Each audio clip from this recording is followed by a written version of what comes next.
Olá, pessoal. Aqui é a professora Maria Luísa, professora de Geografia do 8º ano do Colégio Seduca. Nós estamos em isolamento social, mas precisamos continuar com as nossas atividades educacionais.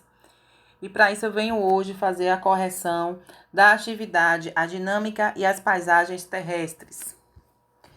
A primeira questão fala o seguinte: os continentes formaram-se no período pré-cambriano há cerca de 4,5 milhões de anos. Explique como eram os continentes há 220 milhões de anos atrás, fazendo uma linha do tempo até os dias atuais e daqui a 50 milhões de anos, né? Como é que estariam, segundo os cientistas, como é que estaria aqui os continentes futuramente, aqui a 50 milhões de anos, já que esses continentes se movimentam, já foi comprovado isso por conta das placas tectônicas, né? Segundo a deriva continental, existia-se um único continente, o Pangeia, né? E pelo movimento dessas placas tectônicas, eles se movimentam cerca de 3 milímetros por ano, né? Vamos ver então como seria a resposta.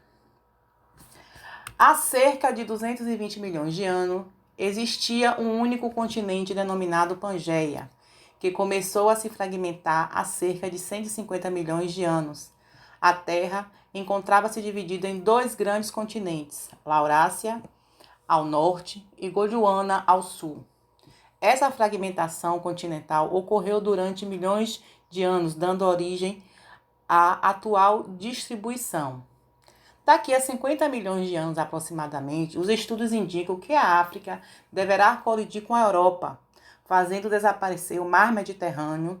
A Indonésia, a Austrália e a Tailândia se unirão e o estado da Califórnia, nos Estados Unidos, caminhará em direção ao Alasca. Isso tudo, essa previsão, né, através de estudos e observações. Na segunda questão, diz o seguinte: segundo os cientistas, a origem da Terra se deu com uma grande explosão conhecida como Big Bang. Desde a sua formação, há cerca de 4,6 milhões de anos, o planeta Terra está em constante transformação, seja em seu interior ou na superfície. De acordo com a estrutura geológica da Terra, explique a formação de das suas partes internas. Como é que está formado essa Terra, já que depois do Big Bang, né? O que foi o Big Bang? Foi uma grande explosão, uma grande concentração de massa que se tinha no universo, que se esquentou tanto e se explodiu, formando o que a gente tem hoje, né? Os planetas, as estrelas. Só que esse processo ele se deu gradativamente. Vamos ver qual seria a resposta. É formado pelo núcleo, que é a porção central da Terra, que é dividida em núcleo interno e núcleo externo. Lembrando que as temperaturas lá chegam de 3.000 graus Celsius a 5.000 graus Celsius. O manto, que é a camada localizada entre a crosta e o núcleo, composta pelo magma. No manto, as temperaturas chegam a 2.000 graus Celsius. A crosta é a camada mais superficial nos oceanos e ela tem a espessura entre 5 a 10 quilômetros. E nos continentes, sua espessura chega a 25 e 90 quilômetros. E essa temperatura lá, ela consegue estar entre 800 graus Celsius a 1.000 graus Celsius. Lembrando que embaixo também das águas oceânicas existe a crosta terrestre. Ok, pessoal? A próxima questão diz assim: a crosta terrestre apresenta uma forma não contínua, ou seja, durante o seu processo de formação, devido à interferência das forças internas realizadas pelo manto terrestre. Explique sobre as placas tectônicas. Vamos ver qual seria a resposta. As placas tectônicas e a crosta terrestre fragmentada em vários pedaços, ou seja, essa crosta ela foi fragmentada, movimentados pela fluidez do manto, como se estivesse flutuando na parte superior dela. É sobre essas placas que ocorrem, né? Os terremotos, os maremotos, através do movimento dessas placas. Próxima questão diz assim: depois da formação da crosta terrestre, os vulcões que se constituíram junto a ela entraram em erupção ao longo de milhares de anos. Sendo assim, pesquise. Essa questão aqui, ela é uma pesquisa, certo? E eu fiz aqui uma sugestão de resposta. Vulcões que estão ativos até os dias atuais, destacando suas características. Aí eu coloquei aqui a Vila Rica, um dos vulcões mais ativos do Chile, tem 2.893 metros de altura e está localizado ao sul de Santiago. Se a gente observar, olha a gente mais na frente, a gente vai ver a imagem do Vila Rica. Colima, também conhecido como vulcão de fogo, o Colima é um dos vulcões mais ativos da América do Norte e está em erupção há 12 anos. Desde então, a erupção mais forte ocorreu em maio de 2005. E o Etna, que é na Itália, na Sicília, é o vulcão mais ativo da Europa e está em constante erupção. O último evento vulcânico ocorreu em novembro de 2013. O vulcão é monitorado 24 horas por dia e pode ser acompanhado ao vivo pela internet. Vocês podem estar entrando aí no site e estar vendo as imagens dele em tempo real, ok? E aqui a gente tem a imagem de alguns vulcões. O Vila Rica, que a gente falou, o Colina e o Etna. A próxima questão que a gente vai ver aí é a letra B. O que são vulcões subaquáticos? Quais os que estão em atividade e destaque suas características? Vulcões submarinos é a designação dada às erupções vulcânicas que ocorrem no fundo dos oceanos e mares, das quais resulta a liberação do magma. Este tipo de vulcão instala-se em fissuras na crosta terrestre em regiões em que a superfície da Terra se encontra recoberta pela água do mar. Não é só na crosta terrestre onde a gente habita, as pessoas habitam, certo? As terras que estão imersas, que estão acima do nível do mar, que pode ter vulcões, porque há vulcões próximos a placas tectônicas, a rachaduras dessas placas tectônicas. Então, hoje não se tem ainda uma ideia de quantos vulcões submersos existem, mas sabe-se que existem muitos vulcões. Aí eu fiz uma pesquisa, como eu pedi para vocês fazerem, e peguei alguns aqui, certo? A costa do Tonga, o vulcão fica a cerca de 65 milhas acima de uma zona sísmica. Como eu falei para vocês, os vulcões estão próximos a encontros de placas tectônicas.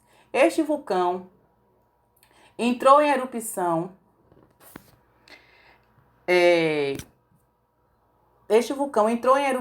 em 18 de março de 2009, causado pelos derretimentos de duas placas tectônicas com quantidade excessiva de calor e pressão, resultando na grande erupção. Vocês podem observar aí uma imagem que eu coloquei aí ao lado, certo? Para vocês terem uma ideia. E aí veio Lohia, que é um monte submarino e vulcão submarino localizado no arquipélago do Havaí, a cerca de 30 quilômetros ao sul da costa sudeste da ilha do Havaí. Eu também coloquei aí uma imagem para vocês terem mais ou menos ideia. Esse derramamento vulcânico também, ela vai mudando o relevo que está imerso, né? Que está submerso aí essas águas, vai moldando e modificando esse relevo.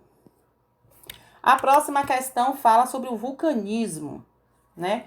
Que é um conjunto de atividades de movimentação e liberação de materiais magmáticos do interior para a superfície da Terra. Sendo assim, explique o que são materiais piroclásticos, né?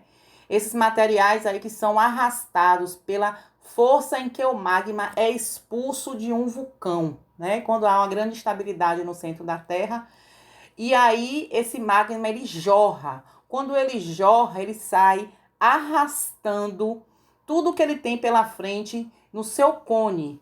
Então são esses pedaços que estão no cone, que são arrastados, que são chamados de materiais piroclásticos, chamados também de bombas vulcânicas. E qual seria a resposta, então? São fragmentos de rocha da parte interna do cone vulcânico que podem ser arrastados a metros de distância com a força das explosões. Eles podem causar incêndio e destruição.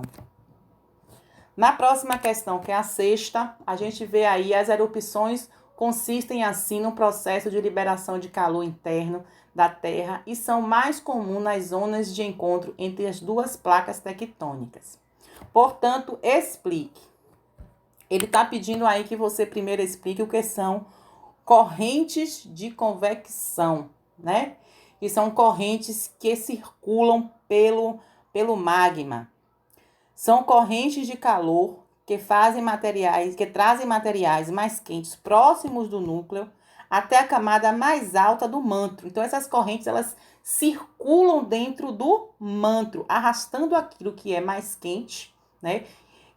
Mais próximo ali do núcleo, para mais próximo da crosta, com temperatura mais brandas. A próxima questão vem falar das correntes, que são de convergentes, que tem a ver com os abalos sísmicos, né? Como é que esses abalos sísmicos ocorrem? Ocorrem de duas maneiras. A primeira maneira é convergentes. Acontece quando as placas tectônicas se chocam. Uma das placas desliza por baixo da outra para o interior da astenosfera, e esse movimento são responsáveis pelos terremotos. Por sua vez, ocasionam deslizamentos de terra e alterações no relevo. E a letra B, que é a outra corrente, que é a divergente, que é o outro movimento que essas placas fazem. Ocorre pelo afastamento das placas tectônicas. Ao se afastarem as placas, deixam fendas que são preenchidas por magma que flui do manto para a superfície da costa, por atividade vulcânica, alterando assim, né, o relevo.